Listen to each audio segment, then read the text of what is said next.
make this as brief as possible. We can start to hear what's going on. I started off with the topic Haiti, Morocco, and the AU, a 2016 case study of original authentic Black Pan-Africanism versus the anti-Black, pro-white Arab on top, Black on the bottom continentalism, a.k.a. Fraudulent All-Africanism, a.k.a. Counterfeit Pan-Africanism. You can see where I'm going with this. Now, I won't go through the abstract, but again, we're talking about exactly what came up in the title. So I want to problematize a few things, especially related to this conference. One is, we're talking about the All-African People's Conference of Unfinished Business of Liberation and Transformation.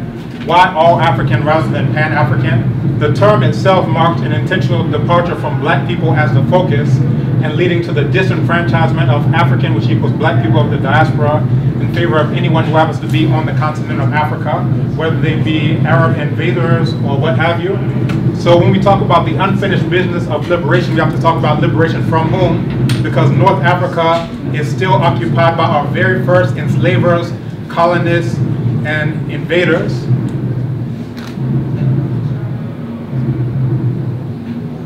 So we have to ask the question of African, which equals Black population or location. When I say African, I want you to say Black. African? Black. When I say Black, I want you to say African. Black? African. African? Black. Black? African. Get that in your head. So just because a cat has kittens in an oven, you don't call the kittens biscuits. That is to say African, which equals Black people, are still African equals Black people regardless of location. As we can see, this is in Australia, this is in the Pacific Islands, West Papua New Guinea, Jamaica, Brazil.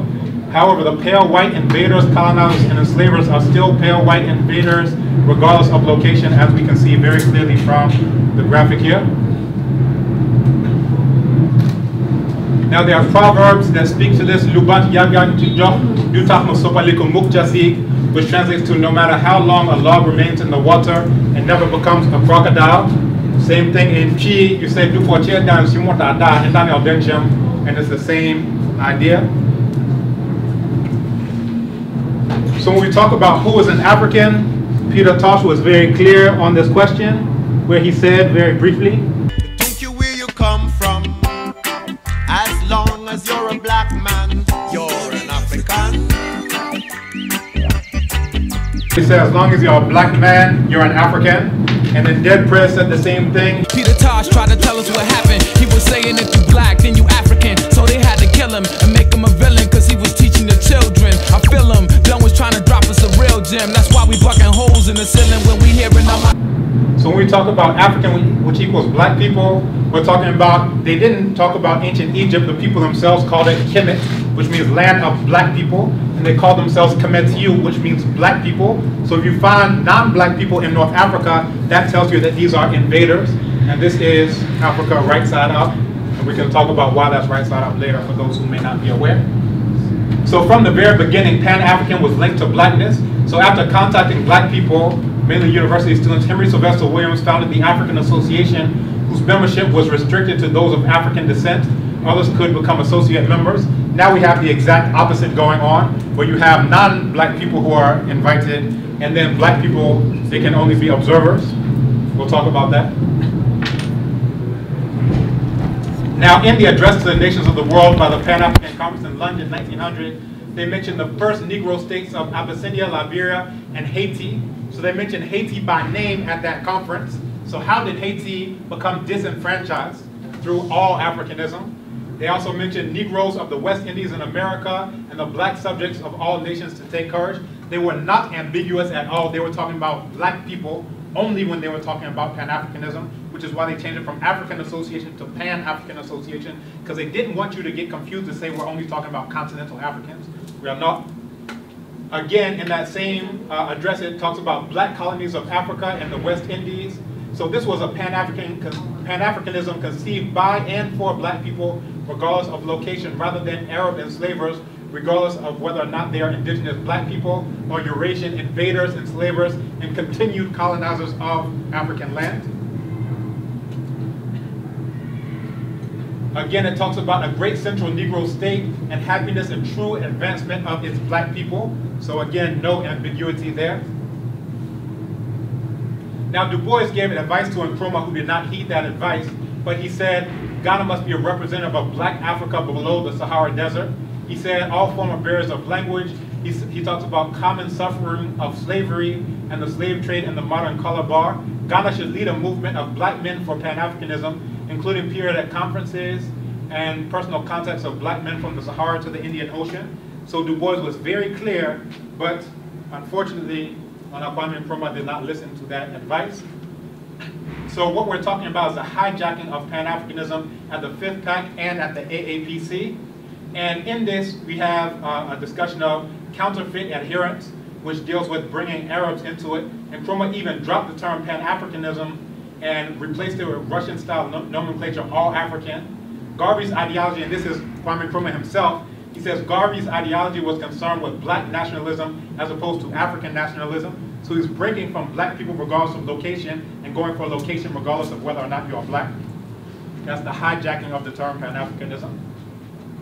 So what are the enduring consequences of this? And we can see this all around to this very day of anti-black, pro-white on the top, African, black African on the bottom. So one of the consequences was this: according to Article 29.1 of the AU's Constitutive Act, only African states can join the African Union. Haiti will not be admitted as a member state of the AU.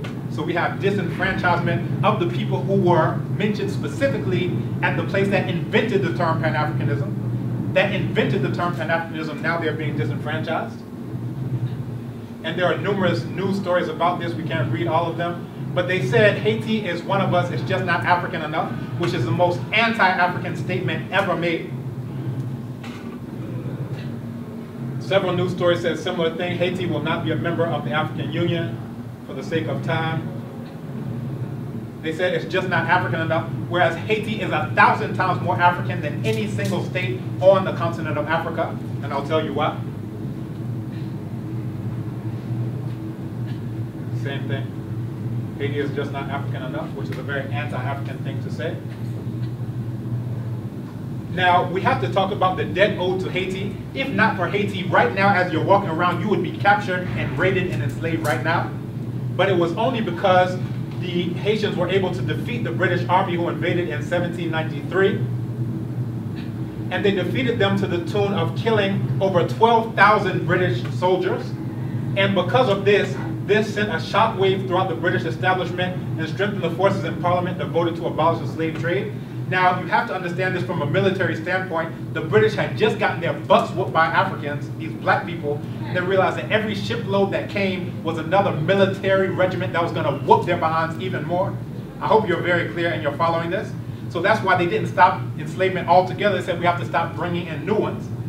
But later on, Jamaica had something for that behind as well. And we'll deal with that as echoes of Haiti. So again, 1831 for time that you had another British possession, Jamaica, where they whooped that British behind again. It was no coincidence that the new parliament voted to free the slaves the very following year after getting their butts whooped in Jamaica by Samuel Sharp, who said he would rather hang them on the gallows than to live in enslavement. And again, it said just 1 week after Sharp's death, Parliament appointed a committee to consider ways of ending slavery. So it's not because of Wilberforce, it's not because they heard the violins and pangs and tears. They said fear. There was a risk of widespread war. All their things, they said, they were terrified. And if not for Haiti, we would still be captured right today as we're walking up and down the University of Ghana campus. So now let's look at this in Morocco and the enduring racialized enslavement of the indigenous black people. Being black in Morocco, I get called a slave. Black Morocco, a history of slavery. Morocco ranks 29 on the Global Modern Slavery Index. 6 countries that are hostile toward black people. Number 1, Morocco. So, and this started in the late 1600s. Malawi Ismail, who was a sultan, commanded his officials to enslave all blacks, even those who were free, including the Haratin, and they're referred to as Abid, which means both black and slave in the language. Complying with the Sultan's order, Ali Lish succeeded in collecting all black people in the area of Marrakesh, whether they were slaves, free blacks, or Haratin, married with a family or single. He gathered 3,000 blacks in 1 year, so they were very clear in terms of what they were. They were Arabs, and they were enslaving the indigenous black people of Africa. And again, all of these go into Abid. So they called them Abid al-Diwan, they called them Abid al-Sultan, Jaish al-Abid. And if your black Baha'i goes to Morocco today, you yourself will be called Abid, and you will be enslaved. Unless you can get back to the rural Arab Moroccan plain beforehand. However, despite all of this, Morocco rejoins the African Union, so Haiti ended chattel enslavement, whereas Morocco continues it on the basis of your being black and their being white Arab invaders. Again, all of these are just news stories that go into that. We don't have time for that, and I'm very cognizant of the time. A migrant from Chad who had his leg broke, hitting him with a rod. Often when I walk down the street, people call me dirty black man and call me a slave. I hope you're very clear on what we're dealing with, and we don't have time. Le Peril Noir, which would be the black peril or black danger. The dead body of Cedric Bete, a Cameroonian who was thrown out of a window by police. They're very clear on who they are in case you are unclear. A day of mourning for the Senegalese community in Rabat.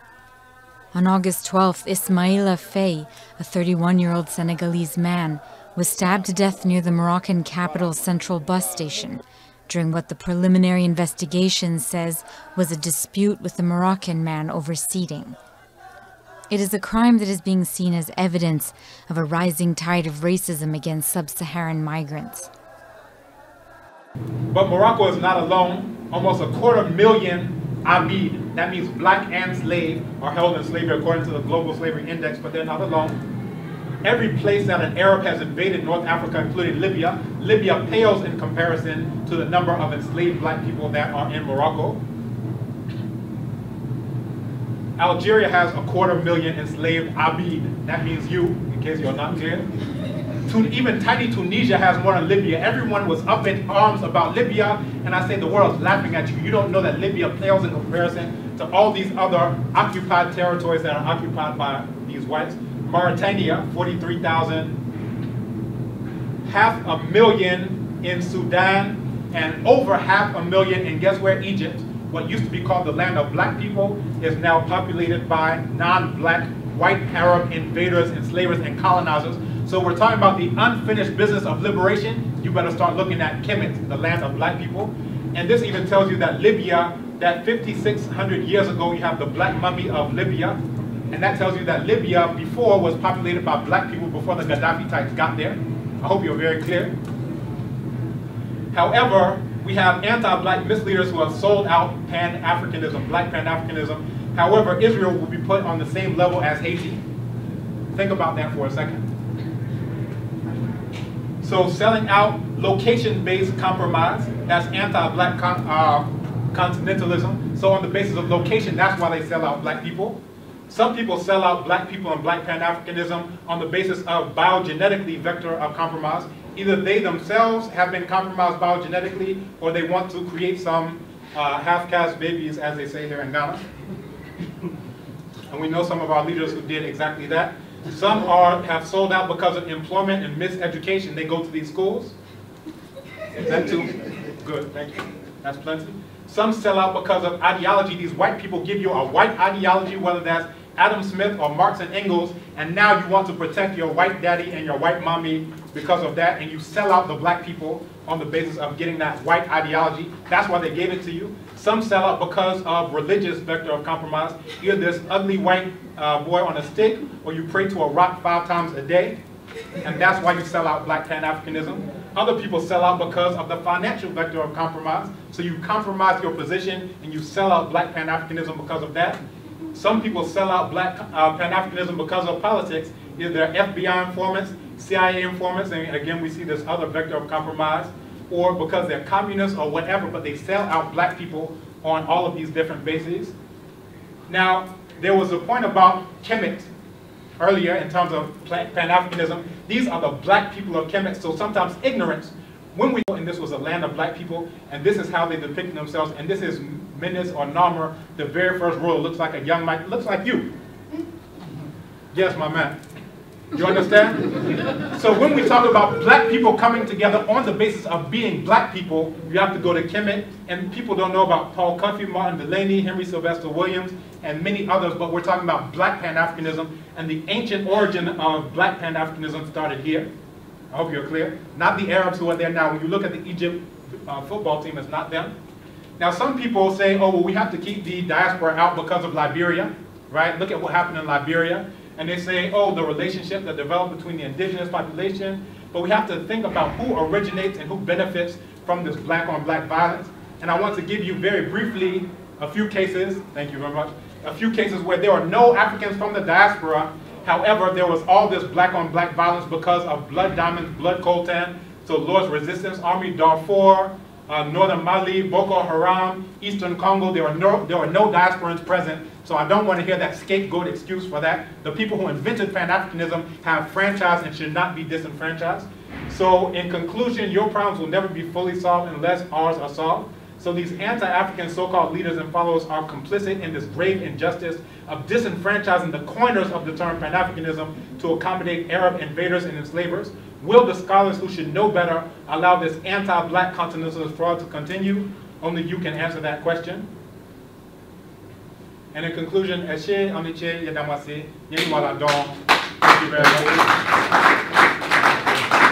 I know there's probably a number of questions. Please ask them privately. We really need to get over there. Can we get one more round of applause?